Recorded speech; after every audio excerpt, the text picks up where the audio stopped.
On October 29, around 9 a.m., a stabbing occurred near the Notre Drame church in the southern city of Nice in France. The attacker killed and beheaded two victims, while a third one managed to escape but died later. Around 10 a.m. in the French city of Avignon, a man carrying a gun and threatening bystanders was intercepted by the police in the street and killed. This case is not treated as a terrorist attack. On the same morning, a security guard at the French consulate of Jeddah in Saudi Arabia was injured by a Saudi man who was later apprehended by local police. Over the last few days, a heated debate escalated in insults between French President Emmanuel Macron and Turkish President Erdogan, who claimed Muslims are victims of Islamophobia in France. The satirical journal Charlie Hebdo published a cartoon of the Turkish leader that contributed to the verbal escalation, while Pakistani Prime Minister Imran Khan attacked Macron as well. These attacks follow the beheading of the teacher Samuel Paty occurred in the suburbs of Paris on October 16.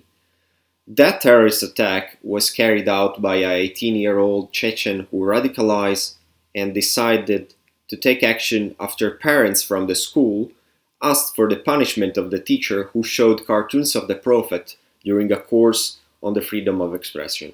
The French government dissolved the Islamist humanitarian NGO Baraka City, which in the past received money from two terrorists in 2015 and 2016, including a member of the Bataclan attackers. According to the French authorities, this association and other Salafist networks support radical views of the society and do not condemn violence. By contrast, some Muslims denounce Islamophobia in France.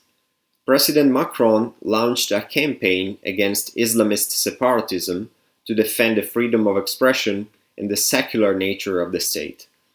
Macron believes the society is threatened by a parallel system created by radical Islamists who do not recognize the national institutions and the democratic principles.